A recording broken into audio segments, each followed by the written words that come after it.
बेटी की सतरंगी शादी।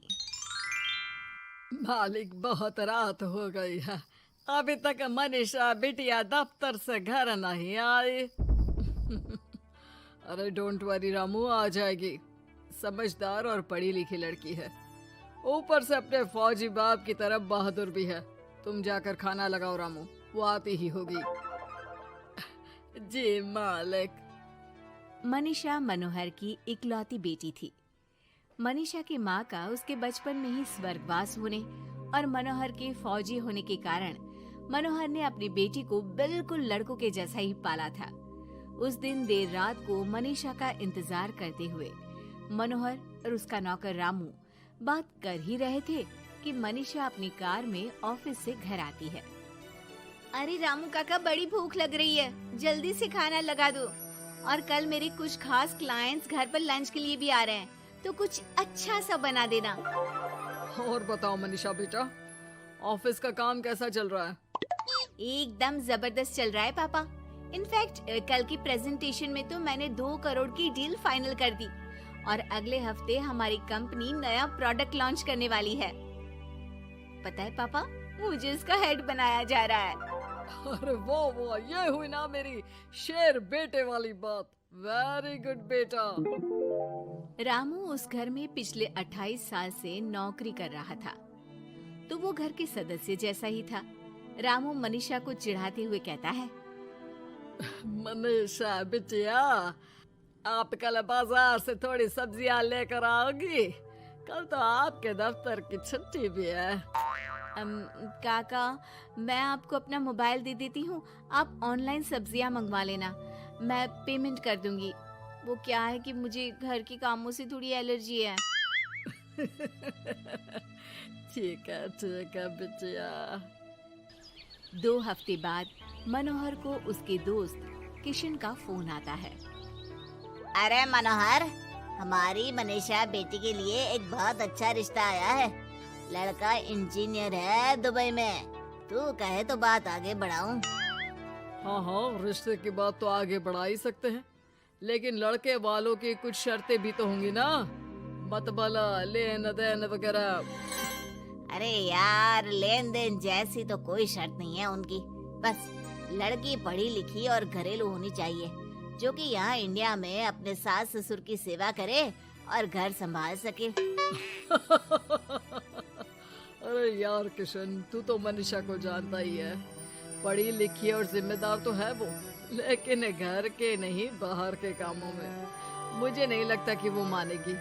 लेकिन फिर भी मैं उसे पूछ के बताता हूँ तुझे।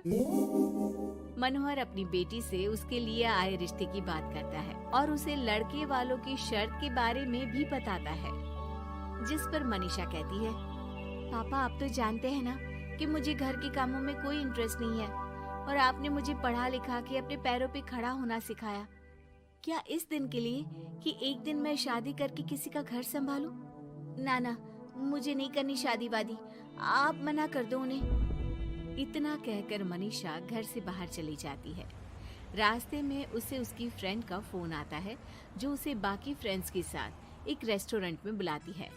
मनीषा जाना तो नहीं चाहती थी, लेकिन उस रिश्ते की बात से हुए खराब मूड को बदलने के लिए वो चली जाती है।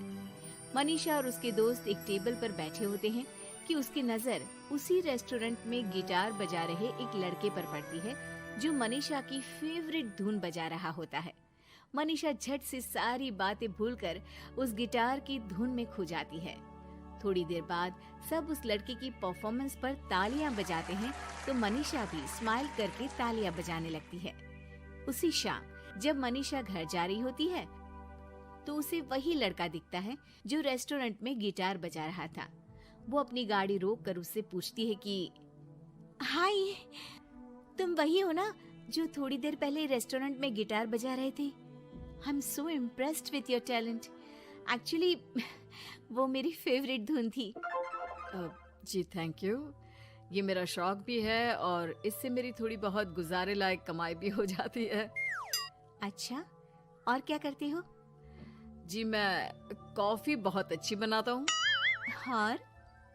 और कॉफी के अलावा भी बहुत कुछ। एक्चुअली मुझे खाना बनाने का बहुत शौक है और खाली समय में या तो मैं गिटार बजाता हूँ या फिर कुकिंग करता हूँ। इसी तरह बहुत देर तक बातें करते करते दोनों एक दूसरे को अपना नंबर देते हैं और फिर धीरे धीरे पहले उनके बीच गहरी दोस्ती और फिर प्यार हो जाता है। फिर एक समय आता है जब दोनों शादी करने का फैसला करते हैं। मनीषा अपने पापा को गौतम के बारे में सब बताती है। मनोहर को गौतम बहुत अच्छा तो नहीं लगता, लेकिन अपनी इकलौती बेटी की खुशी के लिए वो हाँ कह देते हैं। दोनों की शादी हो जाती है। और एक दिन, अरे गौतम बेटा, क्या बात है, बहू रानी तो आते ही दफ्तर जाने लगी। सुबह जाती है, देर रात को आती है, और तू घर पे रहता है, तो घर भी तुझे ही तो संभालना पड़ता होगा ना अभी। जी आंटी जी, वो मेरा काम कुछ कम ही चल रहा है और घर चलाने के लिए किसी को तो दफ्तर जाना ही पड़ेगा ना, तो मनीषा ही चली जाती है और मैं घर पे रहकर सारा दिन करूँगा क्या, तो घर ही संभाल लेता हूँ। हाँ बेटा, कह तो तू सही रहा है, लेकिन समाज को क्या कहेगा? समाज के भी कुछ नियम कायदे होते हैं, लेकिन यहाँ तो उल्टी ही गंगा बह रही है। अच्छा, मैं तो चलती हूँ बेटा। रात को मनीषा घर आती है तो गौतम उसे कहता है कि सुनो, आज हरलीन आंटी आई थी, कह रही थी कि आसपास के लोग बातें बनाने लगे हैं कि तुम मर्दों की तरह काम पे जाती हो और मैं औरतों की तरह घर संभाल रहा हूँ। हाँ, पर तुम तो जानती ही हो ना कि मैं शादी से पहले से जॉब कर रही हूँ, तो फिर अब अचानक से मैं खुद को कैसे बदलूं? एक काम करते हैं, तुम कुछ महीनों के लिए घर से ही ऑनलाइन सारा काम कर लो और हो सके तो घर के काम ट्राई भी कर लो, और मैं बाहर जाकर अपने लिए पक्की नौकरी ढूंढता हूँ। मनीषा मान जाती है और फिर शुरू होती है उनकी नई दिनचर्या। ये लो गौतम, तुम्हारा नाश्ता, चाय और टोस्ट। ये टोस्ट है या किसी नक्शे का काला प्रिंट आउट? अरे मेरी माँ चाय में चीनी डालते हैं, नमक नहीं। ठीक है, मैं क्या करूं? चीनी और नमक एक जैसे ही तो दिखता है ना। तुम्हें खाना है तो खाओ, वरना ऐसे ही जाओ। अच्छा, तो तुम्हारी क्वालिफिकेशंस क्या है? क्या काम आता है तुम्हें? जी, मैंने वैसे तो बीकॉम किया है, लेकिन काम का कोई एक्सपीरियंस नहीं है। एक्चुअली मेरे पेरेंट्स ने ज़बरदस्ती मुझे ये डिग्री करवा दी थी। मुझे तो गिटार बजाना ही पसंद है सर। ठीक है मिस्टर गौतम, जब हमारी कंपनी को किसी गिटार परफॉर्मेंस की ज़रूरत होगी तब आपको बुला लिया जाएगा। फिलहाल के लिए आप जा सकते हैं। जॉब ना मिलने के दुख में मुख लटकाए गौतम घर आता है तो देखता है कि अरे ये क्या मनीषा, सारा घर बिखरा पड़ा है और ये किचन की ये हाल। अरे सब ठीक तो है ना? सब ठीक है गौतम, बस मुझे भूख लगी थी तो सोचा कुछ बना के खा लूं, लेकिन मुझे कोई सामान मिल ही नहीं रहा था और फिर पता चला कि गैस भी खत्म हो गई है और मुझे सिलेंडर बदलना नहीं आता। अच्छा, क्यों ना हम बाहर से ही खाना मंगवा ले? हाँ, अच्छा ये तो बताओ, तुम इतने उदास क्यों लग रहे हो?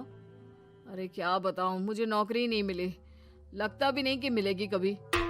दोनों उदास होकर एक दूसरे की तरफ देखते हैं, फिर थोड़ी देर बाद हंस पड़ते हैं। मुझे लगता है हमें वही काम करना चाहिए जो हमें अच्छे से आता है। कल से मैं ही ऑफिस जाया करूंगी और मैं हमारा ये प्यारा सा घर संभालूंगा।